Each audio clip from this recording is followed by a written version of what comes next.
a lo largo de estos minutos haremos una división entre los pacientes que tienen consangrado de origen variceal, o sea, por hipertensión portal, y aquellos que vienen por sangrado digestivo alto de otra causa, de otra etiología, ¿vale? Veremos cómo es el abordaje inicial de estos pacientes, revisaremos algunas de las causas y al final haremos un resumen del manejo, ¿vale? Vamos a comenzar con la hemorragia no variceal y ustedes se preguntarán por qué la distinguimos. Pues porque son fisiopatológicamente diferentes, ¿ok? La definición del sangrado digestivo alto es la pérdida de sangre originada proximal al ligamento de Treitz. Esa es la definición tradicional. O sea, todo lo que esté proximal al ligamento de Treitz y ocasiona sangrado se considera hemorragia digestivas altas. Y usualmente los principales signos y síntomas son los que les estoy anotando ahí: hematogenesis, melanomesis o hemesis en si yo tengo sangrado por las zonas gástricas, pues la hematogenesis también, melenas, pero también la hematoquesia, que usualmente uno la interpreta solamente como sangrado digestivo bajo, puede ser causada por sangrado digestivo alto. Y es importante que aprendan a indicar en qué casos de pacientes que se presentan con hematoquesia podría pensar en que el paciente puede tener un sangrado digestivo alto. ¿Cuál creen ustedes que sea esa situación? O sea, ¿en qué casos una hematoquesia, que en teoría es causada por un sangrado digestivo bajo, puede ser causada por un sangrado digestivo alto? Intestino corto, síndrome de mala absorción, pienso. Que tenga hiperactividad. Tal vez no me expliqué bien. O sea, no, ¿en qué casos de un paciente con sangrado digestivo bajo dado por hematoquesia yo sospecho que el paciente pueda tener sangrado digestivo alto? Cuando también tenga síntomas altos, como... El paciente llegó con hematoquesia. ¿Cómo sé en qué caso incluido este paciente, a pesar de que tiene hematoquesia, yo creo que podría tener un sangrado digestivo alto? No, si tiene diarrea. O sea, hasta el paciente llegó con hematoquesia. ¿Qué es hematoquesia? Otra vez. ¿Qué es hematoquesia? ¿Cómo se define hematoquesia? Sangre rutilante en las deposiciones. No, sangre. Tercera vez. ¿Cómo se define hematoquesia?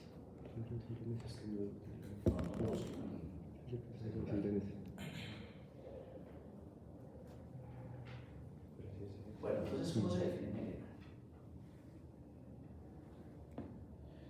Deposición negruzca, pastosa. Es esa. Así es. Deposición negra, líquida o pastosa, fétida. ¿Listo? ¿Cómo se define hematoquesia? Deposiciones con sangre. Roja. Visibles. Sangre mezclada con la materia fecal. Porque si yo tengo deposición sanguinolenta, probablemente puede ser el rectorradio o el enterorradio.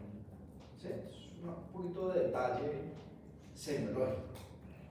Hematoquesia es sangre con la deposición.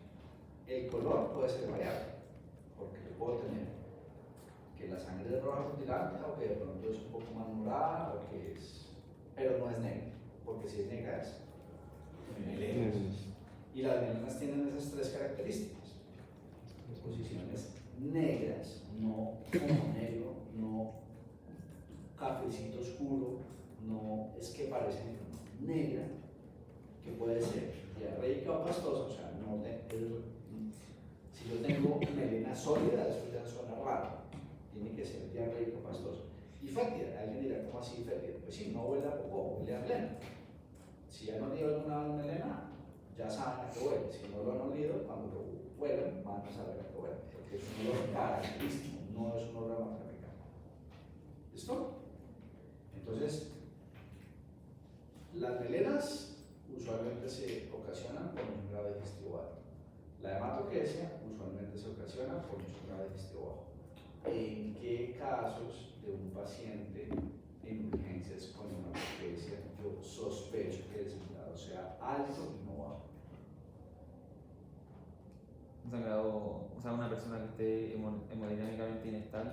Perfecto. Entonces, si yo tengo un paciente con hematoquesia, pero el paciente está choqueado, yo en ese paciente estoy obligado a descartar que no tengo un sangrado digestivo alto, porque si yo tengo un sangrado lo suficientemente abundante y con un flujo tan elevado que probablemente la sangre no se alcanza a digerir para formar melenas, o incluso ni siquiera se alcanza a volver coágulo, sino que sale pues más líquida, es porque es un sangrado masivo que puede tener un paciente que, a pesar que el sangrado es alto, mostrando hematopesia. ¿Sí es cierto?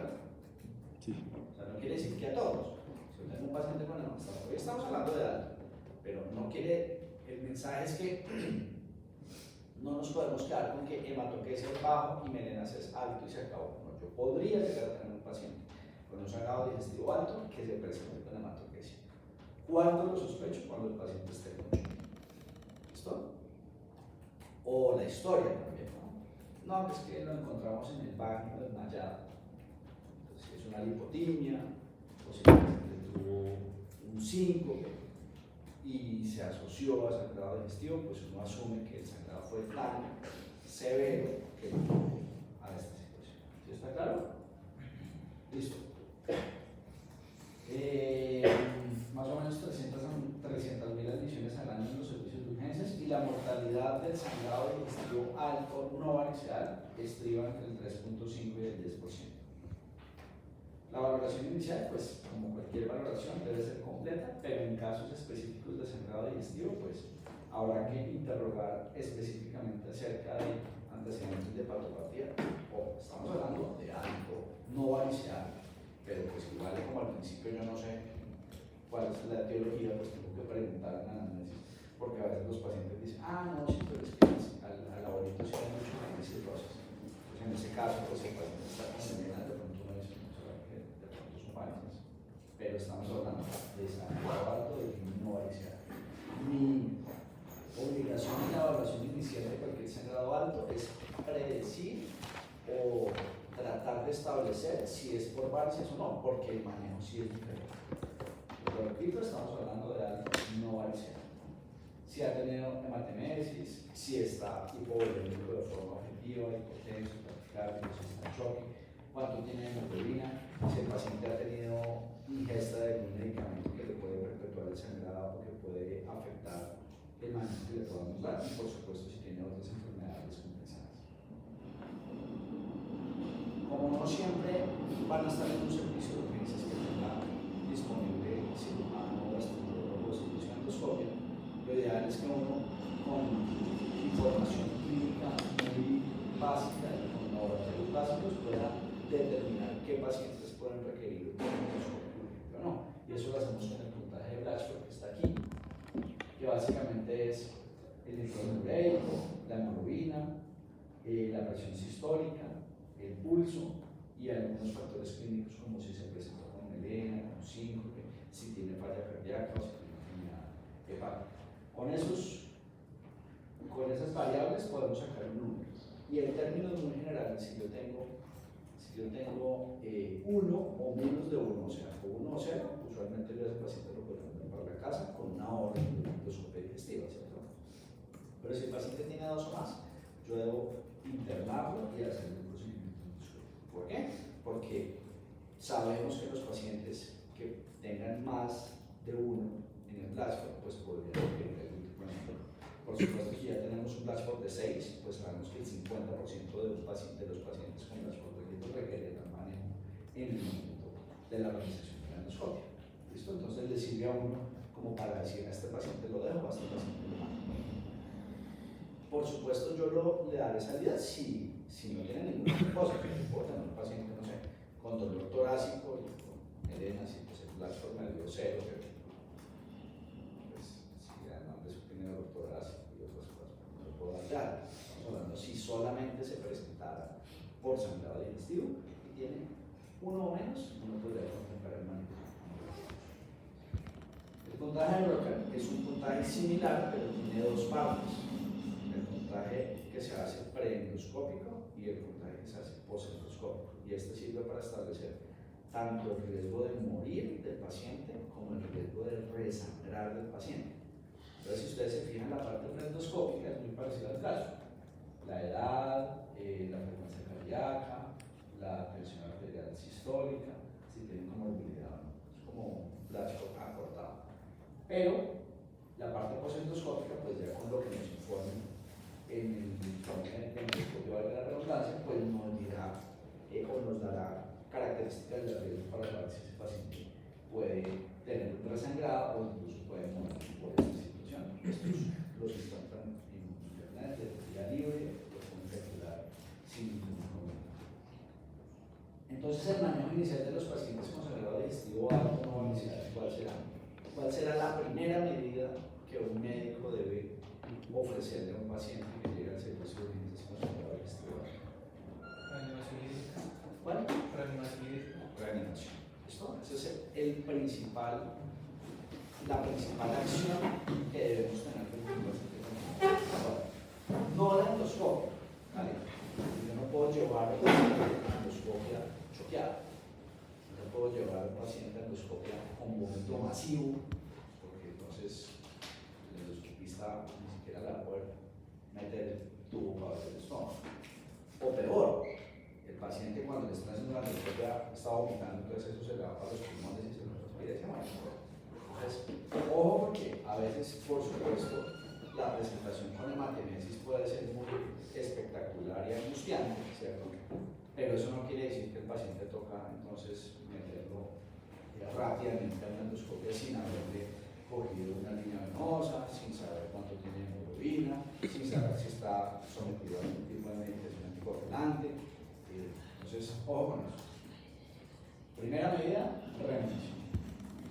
¿Habrá pacientes que requieran manejo? No, sí. Yo tengo un paciente que está con hematemesis masiva y a pesar de las medidas que dicen en el servicio de emergencia, el paciente sigue en shock, porque realmente será un paciente que va a tocar hacer una endoscopia, pero esa endoscopia pues, no se le puede hacer en el servicio de urgencias con el servicio de endoscopia, sino que será necesario probablemente proteger su vía aérea y después de eso hacer la endoscopia. ¿Listo?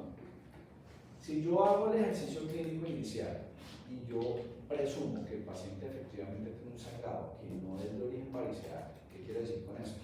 Pues que no tiene signos de patopatía, que es un paciente joven, que es un paciente que no tiene ascitis, que no tiene circulación colateral, que no tiene presente de alcoholismo, pues no parece de origen variceal. A ese paciente uno, aparte por supuesto de la reanimación, pues debería ponerle al menos un proquinético y probablemente iniciar un inhibidor de la bomba de Sortones pensando en que como es un sangrado de origen no variceal, eso nos va a ayudar en el manejo del paciente. ¿Por qué el proquinético? Pues porque si el estómago lo tiene lleno y le vamos a hacer un endoscopio, pues seguramente no vamos a ver nada con el endoscopio. Entonces la idea es promover que el estómago se suelte. Y el inhibidor de bomba de protones, pues realmente las últimas guías de sangrado digestivo alto no lo recomiendan. Pero pues nosotros lo seguimos haciendo, porque es un examen, es un medicamento que realmente no tiene mayores efectos adversos y sí se ha demostrado que puede disminuir el resangrado de los pacientes porque ayuda a estabilizar el coágulo cuando es un sangrado efectivamente no variceal. Doctor, sí, entiendo que lo sigan usando, pero y usted dice como que se ha evaluado y se ha visto que se soluciona y tal. Usted podría pero de todas formas, si está en la guía y dice que no se recomienda, se supone que se estudió y se vio que o sea, la guía no demostró que eso disminuya la mortalidad. Okay. ¿Sí? Pero sí demuestra que disminuye el tiempo de hospitalización y la posibilidad de transfusión. Ahora, ya sabemos que no hay que ponerlo en infusión continua. Ya se sabe, ya hay un estudio grande que dice que da la misma poner un bolo de IVP endovenoso que ponerlo en infusión continua. Entonces, para efectos prácticos, pues lo ponemos en bolo. Bolo de 80 miligramos y después 40 miligramos cada 12 horas. Ya cuando tengamos la endoscopia, pues tendremos la posibilidad de saber qué tipo de sangrado tiene el paciente. Esta es la clásica clasificación de Forrest, que dice que hay 3 tipos de sangrado o de hallazgos de sangrado. 1, que es hemorragia activa, 2, que son signos de hemorragia reciente, y 3 son signos, ausencia de signos de sangrado reciente, ¿vale? 1A y 1B, 1A es en jet, 1B es en capa, 2A, 2B, 2C, 2A es vaso visible, 2B es cuerpo adherido, 2C es punto de hemática o mancha hemática, y el 3, lo repito, aquí aparece ausencia de signos de sangrado, pero yo creo que la definición correcta es ausencia de signos de sangrado reciente. Ojo con eso. Ahorita cuando veamos los ejemplos de cada uno, les voy a hacer una pregunta a ese respecto. ¿Y para qué sirve esto? Porque cuando Porres lo definió porque los pacientes, según este tipo de clasificación, tenían más o menos posibilidad de tener resangrado durante esa hospitalización. ¿Sí está claro? Apaguen las luces.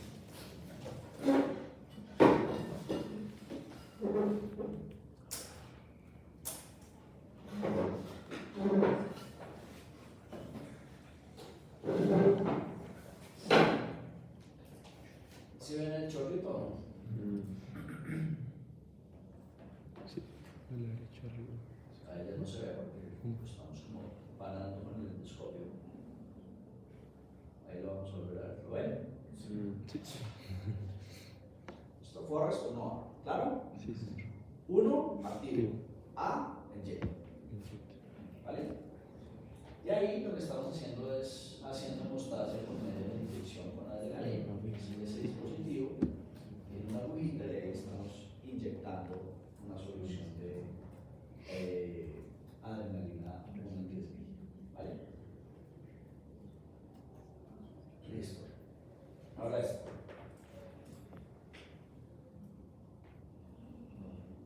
¿Listo? Le faltan como 10 minutos de mercurio para hacer 1A. Porque no sale el jet, que está ahí en capa. Entonces, 1B, 1 activo, B en capa. ¿Está claro? Y ahí estamos haciendo lo mismo. Pues, si tiene un sangrado, pues hay que hacer algo.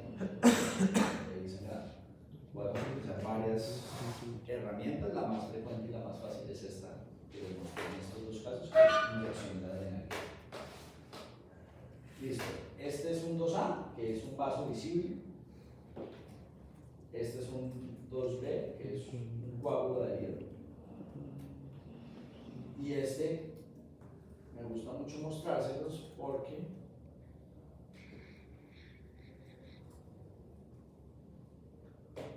si ven la lesión, ¿no?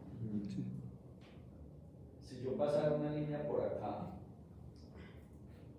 esta de aquí sería 2C, ¿cierto?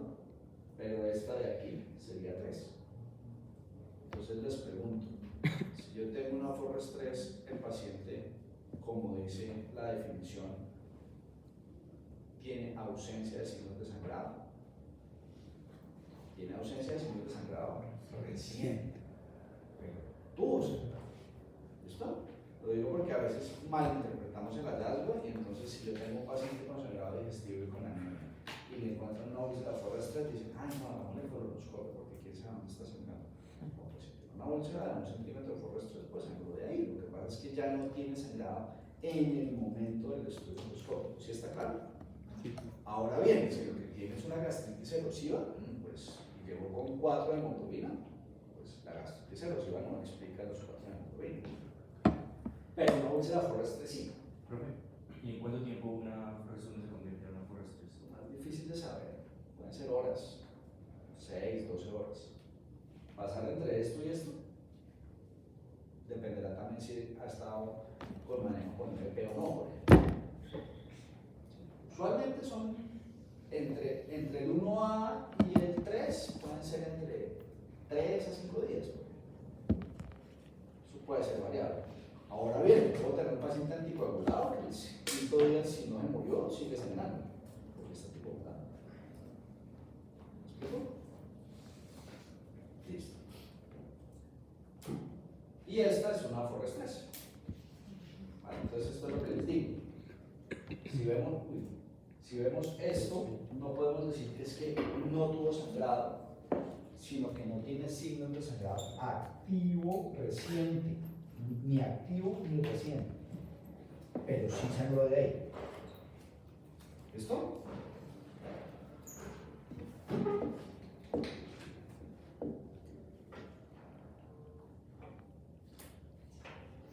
Doctor, ahora si un paciente llega a urgencias, por ejemplo, con melena, y usted le hacen una endoscopia y le encuentran solamente un Forrest 3, usted no le busca con una colonoscopia a otro, se queda con eso y listo. Okay. Una sí. Sí, claro. O sea, esta en algún momento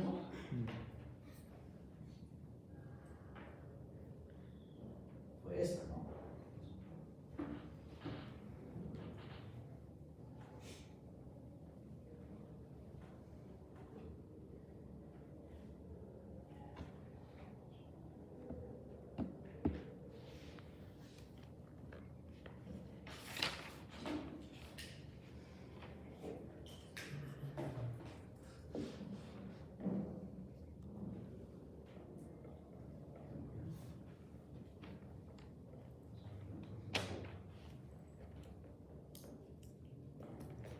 Ya debería, es que tenía el lápiz.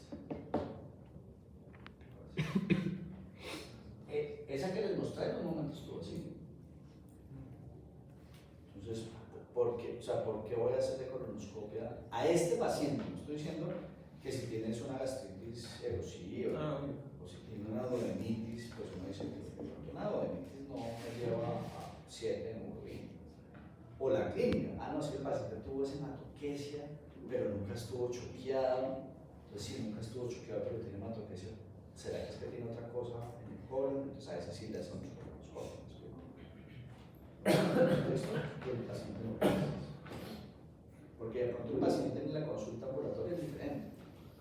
Si a mí me llega un paciente en la consulta ambulatoria y me dice, no, pues que he tenido melenas, y el paciente tiene más de 50 años, y el paciente tiene por allá un tío que tuvo cáncer de colon, o pues uno no le da obviamente la endoscopia, porque la endoscopia es la endoscopia, ¿sí? Pero en urgencias podemos manejarlo así.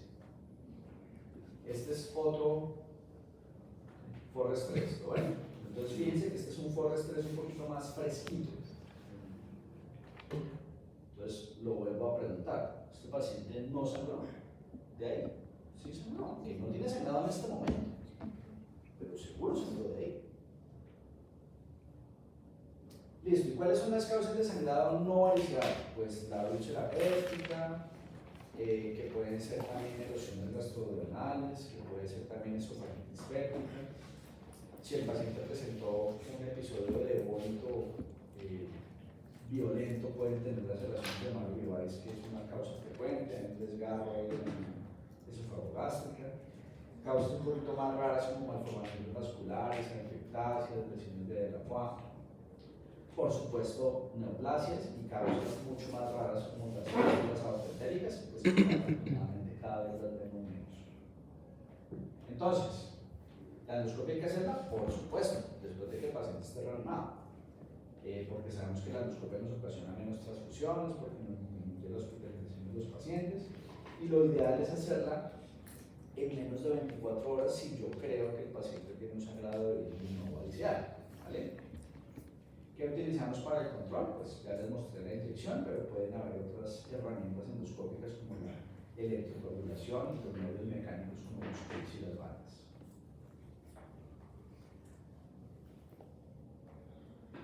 Entonces esto está en el esófago distal. Esto ahorita saben qué es, ¿no? ¿Cómo la clasifican? Decía al principio. 1, 2, 1. Otra vez. Creo que no. ¿Qué ven? Arriba al fondo. Sangrado activo. Sangrado en capa, ¿cierto? Sí. Uno ve. Así entonces. Y también tiene un vaso visible. O sea, posiblemente sería como un 1B, 2A. ¿Sí? Califiquémosla como lo más grave que es. ¿Listo? Esto se los muestro para que vean cómo se pone un clip endoscópico. En el vaso ese visible que hay ahí, le pusimos un clip endoscópico. Y ahora lo que vamos a hacer es inyectarlo para controlar ese sangrado en capa. ¿Listo? Se llama terapia combinada, terapia dual, que por supuesto pues, es más eficaz hacer dos tratamientos que solamente uno. Y para mostrarles que pueden haber lesiones combinadas. ¿Sí? Yo podría poner 1B más 2A o simplemente 1B, calificarla como la más grave. Ahora, pacientes que se presentan sin un sangrado activo pero con signos de sangrado reciente y que se les puede dar manejo con otros tipos de herramientas endoscópicas como esta que es el argoplasma. ¿Para qué sirve el argoplasma? Para no entrar en contacto con la lesión. Un paciente que tiene un sangrado por una lesión temprana, pero es un paciente de pésimo estado funcional, que no era tributario de ningún tipo de manejo quirúrgico ni endoscópico, entonces lo que hacemos es electrocoagular horizontal. Si ustedes se fijan, el electrodo pone la energía y se transmite a través del gas que está siendo expelido por la zona para no entrar en contacto con el tejido. Este es la electrocoagulación. Listo. Entonces, pues obviamente lo que hay que tener en cuenta es que los pacientes debemos hacer ese tratamiento cuando tienen Forrest 1 o Forrest 2A. En teoría, 2A, 1A y 1B no debería hacer este tipo de tratamiento endoscópico porque son los que más tienen resangrado. ¿Cuál tratamiento? Pues el que esté disponible, lo ideal es inyectarlos y ponerles clips si se puede, no siempre se puede poner clips. Y lo que quisiera preguntarles es, ¿y cómo sé yo que los pacientes tienen resangrado? Entonces les pongo un ejemplo. Este paciente de acá, ¿cuándo es que se vuelven internos? En diciembre. En diciembre. Listo. Entonces, primer turno de urgencias de internos. Llega este paciente y le hacen esta endoscopia. ¿Sí? Entonces ya viene el informe, que le encontraron una Forrest 1B, que le hicieron una inyección. Y el paciente vuelve del servicio de endoscopia ahí donde ustedes están en observación. Y los llaman a enfermeros y les dice, doctor o doctora, el paciente tuvo un episodio de hematemesis. ¿El paciente está resangrando? Yo creo que está recién. O a las 2 horas de la endoscopia los llaman y les dicen, doctor, el paciente está con melenas. No. ¿Está resangrando? En este caso no necesariamente podría estar metabolizando lo que quedó de hierro de sangre. Entonces los signos clínicos de sangrado ya no sirven para saber si el paciente tiene resangrado. Yo puedo durar con melenas 15 días, si soy muy estreñido. Y evidentemente puedo tener hematemesis porque si me lavaron con agua, me echaron aire y además tenía un poco de sangre ahí antes de que pudieran controlar el sangrado, pues tengo un sangrado residual que se puede transmitir, exhibir pues como un nuevo episodio de hematemesis. Entonces, ¿cómo sé yo que los pacientes tienen resangrado? Control con hemoglobina.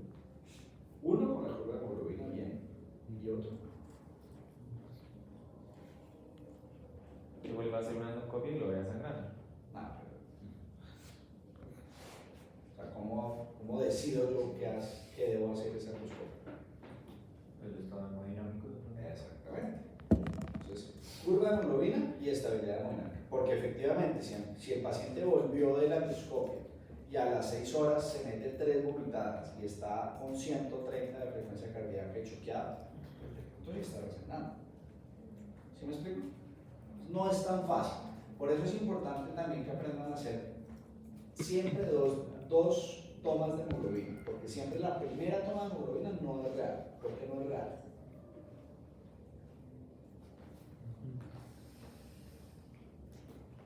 Porque se imagina que no es real. O sea, ese mismo paciente cuando llegó le tomaron un cuadro hemático y salió una hemoglobina en 12. Cuando volvió de la endoscopia, el interno de turno le tomó otra hemoglobina porque dijo, a mí me enseñaron que cuando al paciente le hacían el control, yo volví a tomar una hemoglobina y esa hemoglobina salió en 7. ¿Tiene resangrado? Bueno, eso consideraría el sangrado que tuvo entre que llegó y la endoscopia y ese tratamiento. ¿Qué pasa con los pacientes cuando vomitan, cuando tienen Hemotración. perfecto.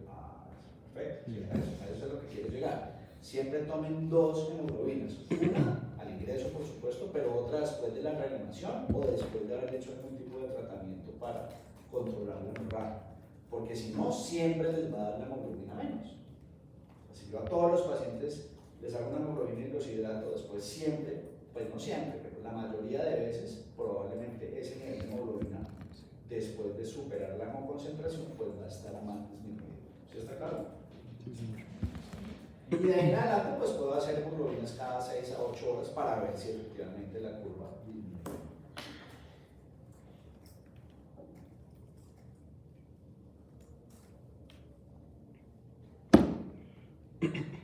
Listo, entonces, para finalizar esta primera parte, reanimación adecuada antes de la endoscopia, manejo empírico con IVP, prokinético para evitar el estómago lleno, endoscopia para diagnóstico, y lo ideal es hacer la endoscopia entre las primeras 24 horas.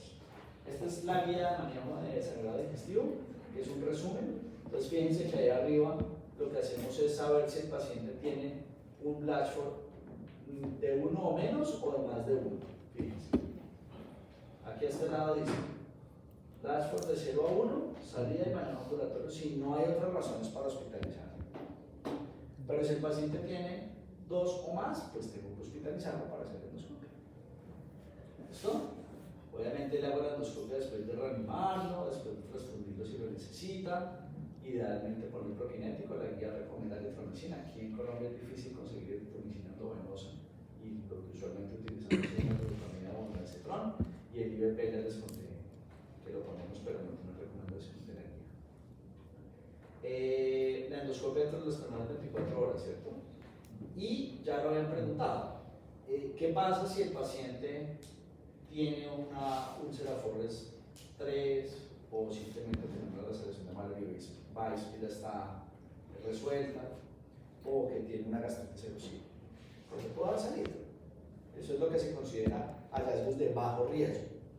¿Qué es de bajo riesgo? Pues que no haya signos de sangrado activo, por supuesto, o sea, Forres 3, y que lo que se encuentre no tenga sospecha pues, de un resangrado en las próximas horas. Pero si el paciente tiene hallazgos endoscópicos que no son de bajo riesgo, o sea, una úlcera que requirió tratamiento, un tumor, una lesión de la FA, o en este caso también unas válvulas, pues el paciente no lo puede mandar a la casa. ¿Cierto? Tengo que observarlo al menos 72 horas después del manejo que le hicieron por endoscopio para estar seguros que no va a ser. ¿Preguntas de sangrado no vaginal? Dos preguntas. Una, ¿se hace lavado gástrico antes de la endoscopia? ¿Uno puede hacerlo o ese no lo hace uno? Por sangrado no. No es más para preparación para la... Por eso, por sangrado no. O sea, si yo tengo un paciente que llega con sangrado, lo primero que yo pienso no es en hacerle lavado gástrico. sí.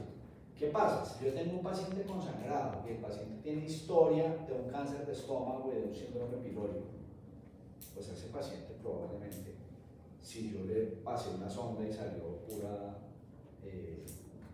material alimentario ahí a medio digerir, pues seguramente a ese paciente no le voy a hacer la endoscopia en las primeras 24 horas, sino que lo voy a transfundir, ya sé por qué está sangrando y además sí le voy a hacer lavados gástricos, porque ya sé que tiene un tumor, ¿sí me explico? Pero si es un paciente que ingresa y el síntoma de nuevo es sangrado digestivo, pues no tendría indicación de hacer lavado gástrico. Además, pues porque para hacer lavado gástrico se tiene que pasar una sonda, y que tal que lo que tenga son varices y usted le pasa la sonda. ¿Sí? Por eso digo que no es una medida inicial. Puede llegar uno a eso en pacientes como el que les conté. No, es que el paciente tiene ya historia de un tumor y le habían puesto un stent y entonces ahora tuvo sangrado y lleva 3 días vomitando. De pronto a eso yo sí le paso una sonda y le hago lavados antes de la endoscopia, porque lo más seguro es que si le hago la endoscopia de una vez, vamos a encontrar el tumor y no vamos a ver. ¿Sí? ¿Y la guía cuál es? Yo se las mando. No sé quién es el representante. ¿Hay representante? Sí, pero no está en la caja. Yo se las mando.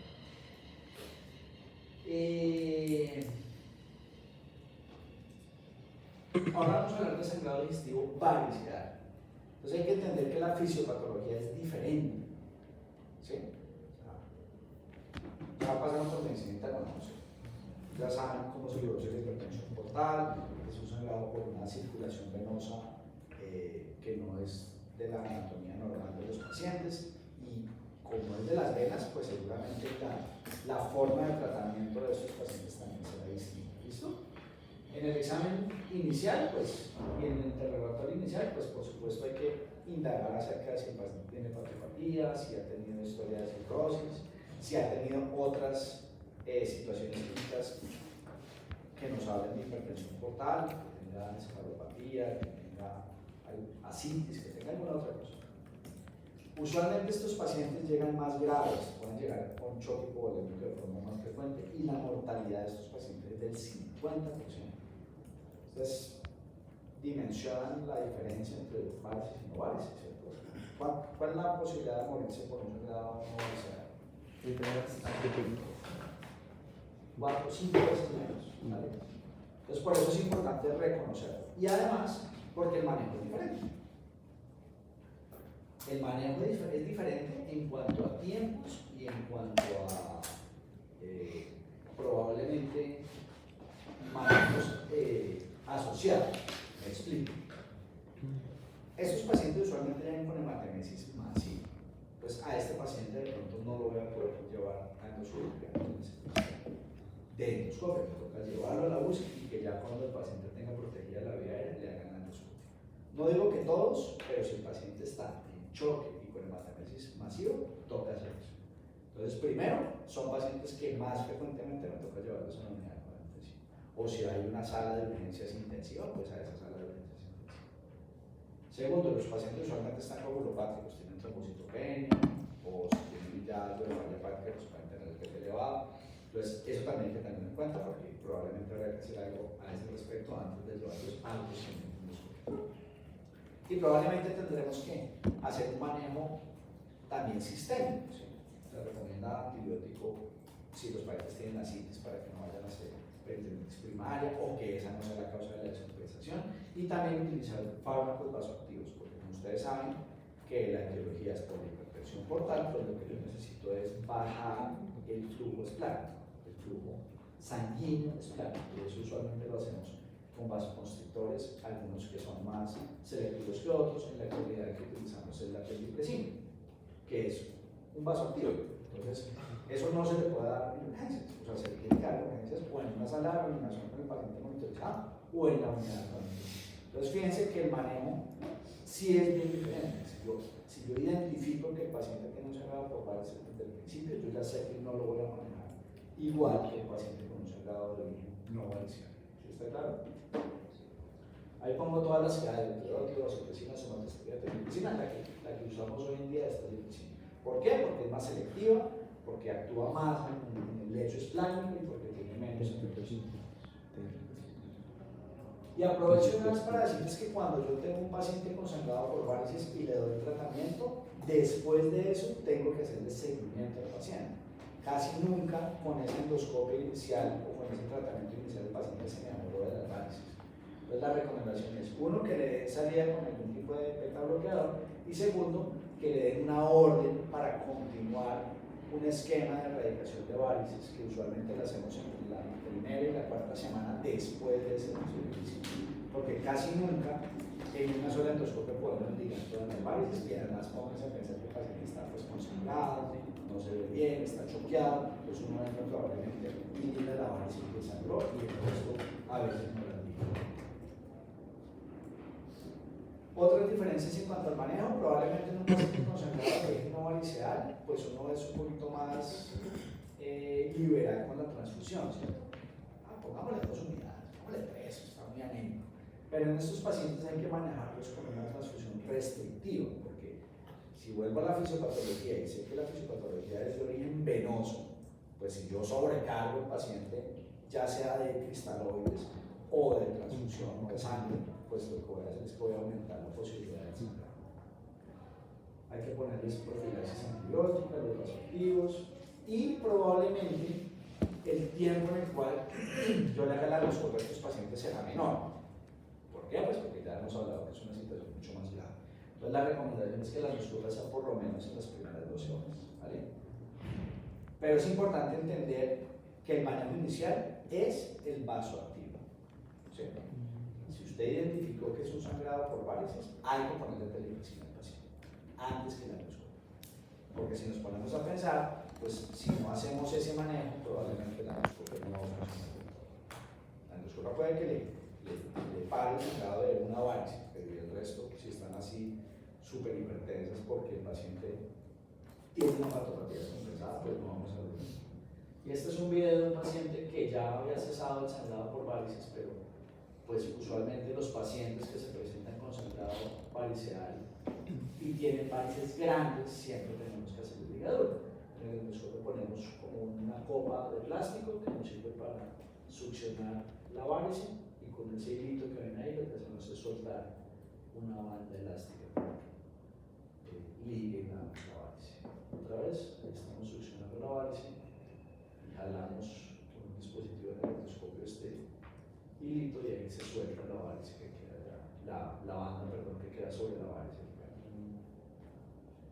¿Listo? Entonces, en el resumen del sangrado variceal, pues tener en cuenta que probablemente estos pacientes requieren más frecuentemente manejo en UCI e intubación orotraqueal para proteger la vía aérea durante un procedimiento endoscópico. Siempre hay que asociar terapia farmacológica, la endoscopia debe ser más temprana, la ligadura de varices se debe dar siempre en varices grandes y que el paciente haya tenido sangrado de las varices. Uno podría tener una úlcera abdominal y varices, ¿no? Entonces, por eso, hasta el 30% de los pacientes con varices, la causa de sangrado puede ser otra. A eso no les hacemos la ligadura en ese momento. Porque imagínense ustedes cuando tenga una úlcera abdominal y yo le ligue las varices, después no puedo volver a entrar sin la sangre. Entonces, ojo con eso. Hasta el 30% de los pacientes pueden tener sangrado de otra etiología. Es posible que toque ligar las varices, pero pues después que se haya resuelto la otra etiología. Hay situaciones más raras cuando no podemos controlar el sangrado por vía convencional. Yo puedo tener varices pequeñas con sangrado, esas no las puedo ligar, entonces me toca hacerles inyección, pero pues no les puedo inyectar adrenalina pues porque el sangrado es venoso, entonces toca inyectar esclerosantes, alcohol absoluto, cianoacrilato, bueno, hay varios. Y en casos desesperados, tocaría poner de pronto un balón stent o el balón de Sengstack-Emblem, que ya casi no se utiliza, ya casi todo, casi o más frecuentemente utilizamos stents, cuando no podemos controlar el sangrado por la vía convencional. Y ya yendo mucho más allá, los shunts percutáneos, que son los denominados TIPS, pues eso se utiliza en casos de pacientes que uno cree que puede llevar a trasplantes. Es una medida medio desesperada, porque usualmente cuando uno pone un paciente en TIPS, el paciente hace rápidamente encefalopatía. Entonces, si no son pacientes que van a ser trasplantados, pues realmente no se recomienda. ¿Listo? Eso era todo. ¿Preguntas? Doctor, dijo que el 30% de estas personas, es decir, que tienen varices encefálicas, sangran por otra parte, o sea, por de otro lugar. Sí, pueden tener otra etiología del sangrado. Ok, ¿y esas no se consideran como sangrado o hemorragia no variceral? En esas serían no variceal. Ah, perfecto. Y la segunda pregunta, Doc, si estos pacientes tienen mayor mortalidad por dos opciones, una por la cantidad de sangrado o por las enfermedades previas que tiene el paciente. Pues lo que pasa es que... ¿Por qué es tan alta la mortalidad en comparación, ejemplo? Porque si ustedes se fijan, el sangrado por varices es la punta del iceberg. O sea, son previos que el tiene el paciente. sangrado variceal, o sea, el paciente no está enfermo de las varices. Correcto. El paciente está enfermo porque tiene una hipertensión portal tan severa que le aumentó la presión venosa en un territorio desarrollado por una resistencia al flujo venoso en el hígado, y eso es lo que lo tiene enfermo. Entonces, evidentemente, si yo tengo una úlcera y me ponen una úlcera abdominal y me echan ahí adrenalina, pues me curé. Pero el otro paciente, a mí me ligan la varice, pero pues yo puedo seguir descompensado por mi hipertensión portal. Ahora, no vamos a ahondar en eso, pero ¿por qué tiene hipertensión portal? Ah, no, pues porque tiene 50 causas y a lo mejor esas causas pues tendrán mayor o menor grado de daño hepático. Entonces, si tengo un paciente en un estadio terminal de una cirrosis, pues probablemente, por más que yo le ligue las varices, no lo voy a poder recuperar de esa patología severa. Esa es como la explicación. Lo que la transfusión restrictiva ahí es de 7 a 9 miligramos de decilitro es la hemoglobina que uno buscaría Sí. mantener. Okay. Sí, exacto. O sea, si yo ya sé que es por varices, yo sé que uno se angustia al principio porque me dice, pero ¿y cómo sé yo que es por varices o no? A veces no es tan difícil. Uno, los pacientes pueden tener historia previa. No, es que a mi abuelito le ligaron las varices hace 6 meses. Pues hay que pensar que son las varices y otra cosa. O uno llega y el paciente está itérico, está encefalopático, tiene una citis. Pues sí, ya les dije que es 25 o 30% puede ser una causa diferente, pero pues hay que asumir que son las varices. Entonces, si yo clínicamente asumo que es por varices, pues yo a ese paciente no le voy a ir a poner. O sea, no, voy a ser mucho más tranquilo con el nivel de hemoglobina, no lo quiero tener por encima de 9. Habrán casos especiales. No, que es que además de cirrosis tiene una enfermedad coronaria severa. Bueno, pues se tocará, ¿sí? Pero en términos generales, trato de no tenerlo con más de 9 de hemoglobina, no es necesario. ¿Y utilizamos la misma clasificación para el riesgo de resangrado de Forres o No, utilizamos? fíjense que yo no hablé de Forres en el simulador visceral. El Forres diseñó la clasificación para enfermedad ácido péptica. Uno a veces ve, por ejemplo, que califican el Mallory Device como Forres. Se puede hacer, pero no fue diseñado para eso. O sea, el Forres fue diseñado para enfermedad ácido-péptica, para úlceras gástricas o duodenales, que uno lo puede utilizar en otros casos, pero para varices pues no tiene sentido, porque yo ¿cómo clasifico las varices? ¿Grandes o pequeñas? Hay más clasificaciones, pero en términos generales. ¿Grandes o pequeñas? Grandes cuando son más grandes de una pinza de biopsia abierta, pequeñas cuando son más pequeñas que eso.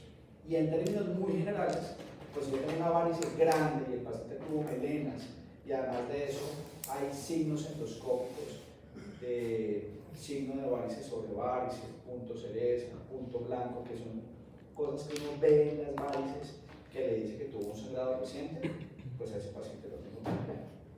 Pero ahí no utilizaron la clasificación de Forrest. ¿Y tenemos algunos predictores de resangrado en estos pacientes? Que los tengamos tan establecidos, no. Okay. Hay que pensar que los pacientes puedan tener resangrado, si no se les controla la hipertensión portal de base. O sea, lo que no puede pasar es que yo solamente haga la endoscopia, porque si yo solamente hago la endoscopia y la hipertensión portal sigue descompensada, el paciente va a volver a resangrado.